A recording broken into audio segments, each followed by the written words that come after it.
We keep it moving. It's 10th of February, 2022. And if you skipped my last video, I posted two yesterday. One is an edit of a performance of mine. Please, I'd like to encourage you to watch it. It came out pretty good. It's from my appearance at the Omaha Under the Radar Festival 2021. Last August, playing with video projection created on video synthesizers by my good friend and colleague Aaron Gum. Please check out the video, and the track that I'm doing is from my album Future Still. And if you like that, get a copy. Do. Really pleased with how that came out. The wheel of life just keeps on turning, and by that I mean every day we lose more people.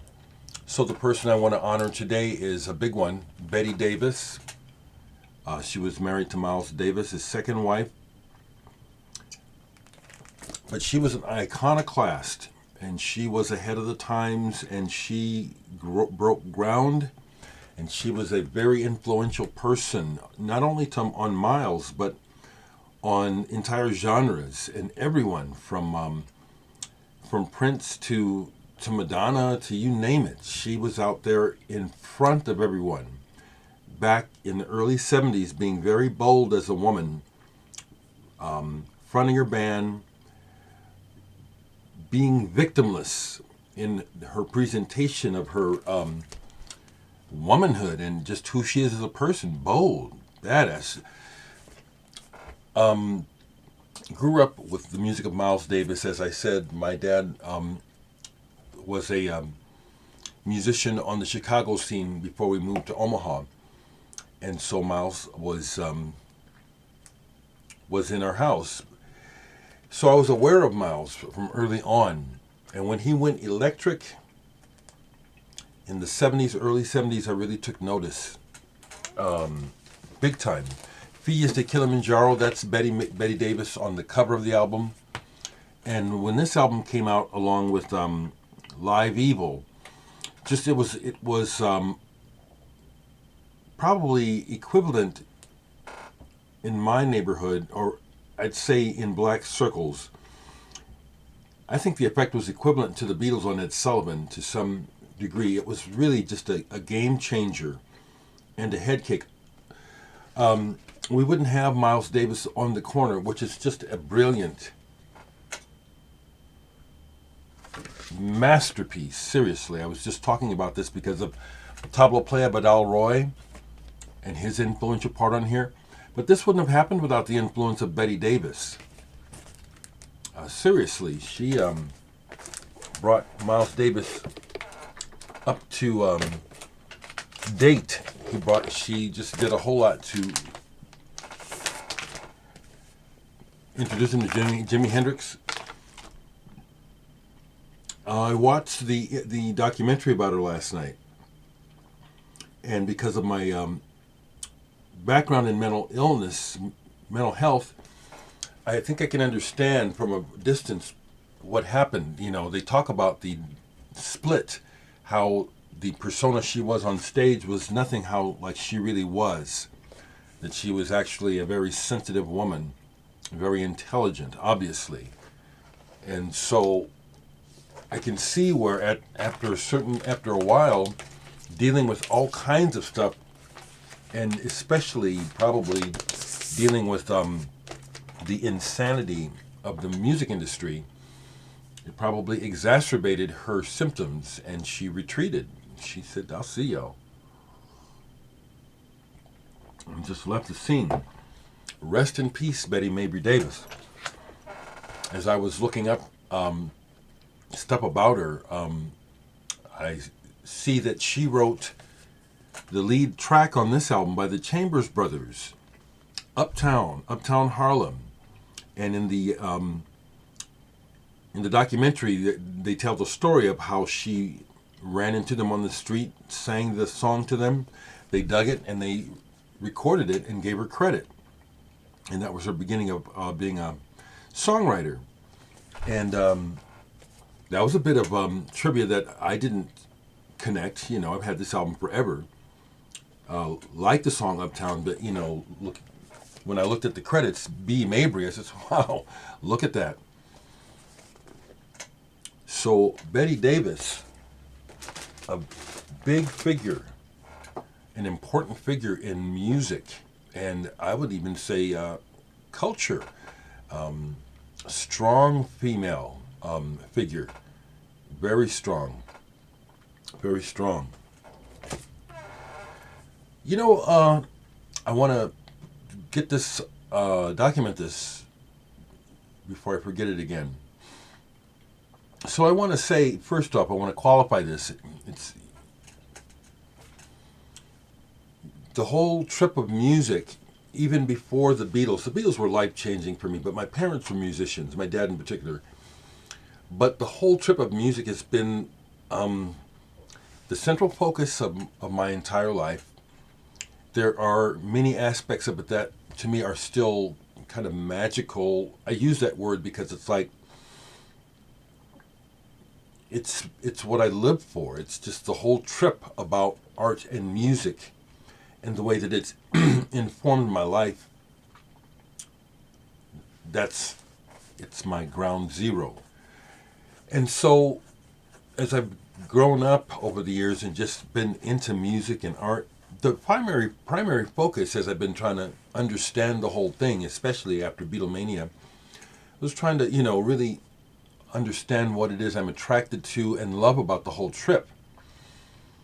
And so, as I've gone from being just a fan to being a working musician artist, I've learned along the way that all along the main thing that I've been interested in is being a part of the picture, being a participant, and having the experience of making music, playing music with others, writing music that's original, having that experience of the live thing where you connect with people.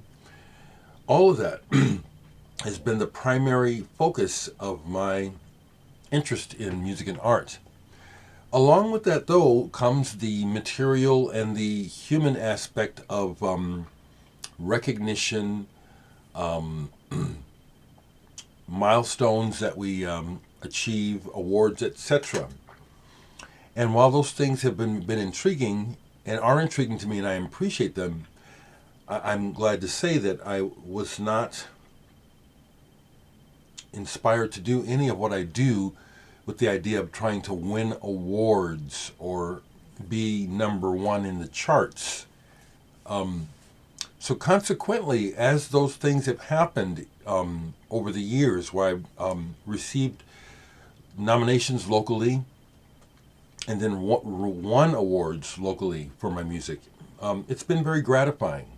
And so I want to mark that this is February 2022, and a week from in 2 weeks, on February 20th, they will be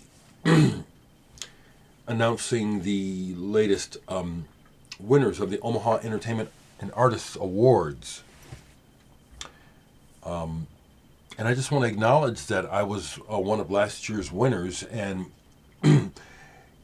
the main significance that it has is just to me, and I can only speak for the other people, maybe they have the same experience, that awards, you know, you show it to people and you say, look what I've won, and it's an acknowledgement, but it's really meaningless to anyone but to the person received, to me.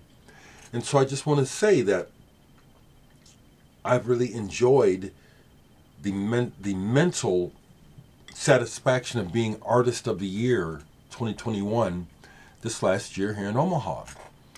Being voted that by the audience and my peers.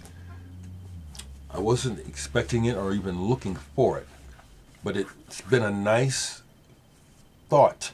It's been just a nice thing in my head. I'm Artist of the Year. And I did it my way. I don't play the commercial game at all. and I don't coddle the mainstream anywhere, and I don't butt kiss, and I don't try to be included in shit. Matter of fact, I'm the outsider, and here I am just doing my thing, and do it well enough that, in spite of not playing the game, I received the plaudit. I'm Artist of the Year still. Excuse me. And on top of that, my band RAF, which is pretty much over, our drummer Tim and his wife, they just moved to Phoenix. There's long distance bands, but it really is the end of an era. But we were barely active last year, and there were other bands in Omaha that deserved to win, but we won for the second time Best Punk Band. And I appreciate it because, when it comes to the reality of what we do, we were truly one of the best, and we were trailblazers here in Nebraska. We were around for 30-something years. So I just want to say in the video on record how much I have enjoyed the mental satisfaction of receiving this attention, not even focused on it. So this year, the awards are on the 20th. Once again, I'm nominated. This one at time, Future Still got nominated for Album of the Year. I have no expectations, and it's not about that. I know I made a good album, but regarding Nebraska and Nebraska's tastes, I've received way more attention for my album and my music outside of Nebraska than here in my home state. So I have no expectation, about, it's just nice, it's wonderful that I got nominated, because the album is good. It is. If you're still with me, thank you for for sharing the stuff with me. Thank you for letting me be who I am. So last night I watched some video, I watched the Betty Davis. I did some tweaking on my new tracks, which are basically coming together towards a new album. I played the Locust. Very, very interesting, bizarre band. They have this real crackly electronic thing that they do with the Locust is a very apt name for the band. It's hard to understand the lyrics, and they sing in this tortured, cartoony kind of voice. But the total effect, including their costumes, is powerful. I never got to see them, but I like this, and it's taken me a long time to actually hear the tunes, because they play fast and they play it's not noisy, it's this timbre in particular that they use, like a wasp sound on the synthesizer. It's really cool. Was getting into some Holger Czukay yesterday, bass player and sound manipulator from the band Can. And when this first came out with Ja Wobble and Jackie Liebes Eat Full Circle, I was less than enthused about it because of Ja Wobble's sloppy bass playing. But it's like time gives it the perspective that it needs, which is his bass playing is rudimentary. He's not that skilled, but he plays. You hear it and you feel it. Man, he gets a deep, dubby feel of the bass, and it's pretty cool, actually. So I really enjoyed this yesterday. And also played this one by Holger Czukay, Radio Wave Surfer. This is a live performance. Sounds like it was improvised for the most part. When I first got this on CD when it came out, I didn't like it, because it wasn't what I wanted to hear from Holger. And that's been a real cool thing about getting older and continuing to listen, is to let go of preconceived notions and expectations when listening, which allows me to have a greater, broader, satisfying experience with all kinds of music. And that's what's going on mostly these days when I listen to music, is I can take it in with that mindset. Another one of the albums I picked up at Grapefruit, and I want to say again that Grapefruit has copies of Future Still. Maybe they don't anymore, but they have Future Still in the store. Grab it while you can. It's not going to be around long. But I grabbed this German band, Analogy, their second album. The first album is very collectible, and they're all nude on the front. And I've never been able to get a copy. It's really expensive, but this is their second album, The Sweet. And I think it was released way after the fact, not until the 90s. The woman who sings in the band, she has an operatic facility in her voice. Interesting color, huh? Which at times is like, this is, you know, but overall it's like, it really works. And this is prog. It's progressive. It's hard rock and classical. Weird, interesting mix. Early 70s. Really good. Here's one. Grapefruit has an avant-garde experimental section, and they have a lot of records in there that are really low priced that I don't know anything about. And so every now and then I'll take a chance. Well, not really take a chance. I just go ahead and get one. And I got this this trip. Really glad I did. Masayuki Imanishi. Tone. I still don't know anything about this person, even though I looked the record up. This is Ambient Deluxe, and it's very... See, when I make stuff like this, I'll always be thinking I need to add something to it to keep people's attention, and this is more like... I love it when I love artists who have found this way of just succumbing to the idea of what they're doing and just letting it happen. That's really brave to me, because some really beautiful, wonderful things happen as real. This is an example of it. I'll write his name down below. This is worth finding, but this was less than $10.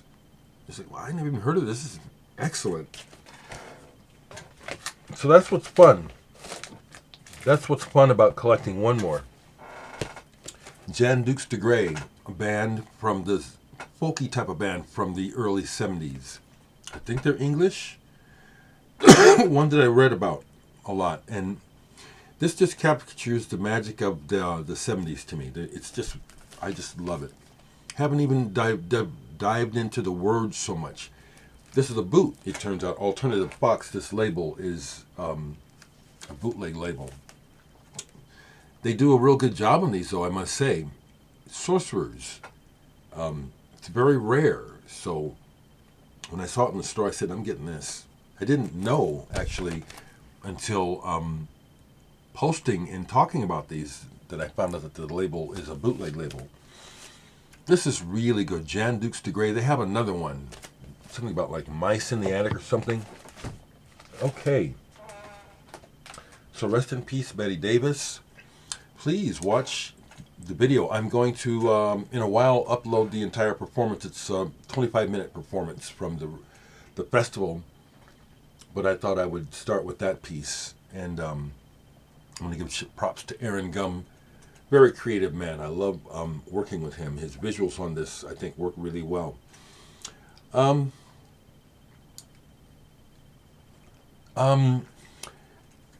Fabro had suggested that I put together the installation recording of Hope with the recording of it. And so I did that yesterday to see what it was like, and it was interesting. Thank you. A while back, was it Terry said you ought to put out a compilation? I already have 2 compilations out. The World is Burning on CD, and then Myths Realities out of Greece on vinyl. Those are compilations. Take care, folks.